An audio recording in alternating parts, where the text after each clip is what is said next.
অনেক দিন থেকেই আমার একটা পাহাড় কেনার শখ, কিন্তু পাহাড় কে বিক্রি করে তা জানি না।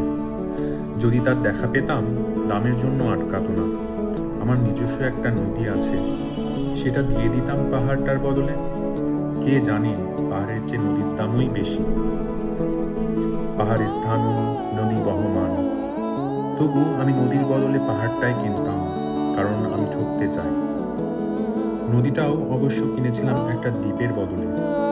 ছেলেবেলায় আমার বেশ ছোট্টখাট্ট ছিমছাম একটা দ্বীপ ছিল, সেখানে অসংখ্য প্রজাপতি।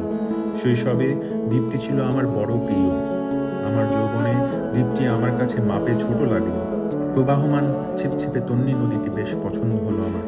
বন্ধুরা বলল, ওইটুকু একটা দ্বীপের বিনিময়ে এত বড় একটা নদী পেয়েছিস, খুব জিতেছিস তো মাইরি। তখন জয়ের আনন্দে আমি বিহ্বল হতাম। তখন আমি সত্যিই ভালোবাসতাম নদীটিকে।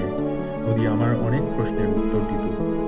যেমন, বলতো আজ সন্ধেবেলা বৃষ্টি হবে কিনা। সে বলতো, আজ এখানে দক্ষিণ গরম হাওয়া। শুধু ছোট্ট একটি দ্বীপে বৃষ্টি, সে কি প্রবল বৃষ্টি, যেন একটা উৎসব। আমি সেই দ্বীপে আর যেতে পারি না। সে জানতো, সবাই জানে, শৈশবে আর ফেরা যায় না।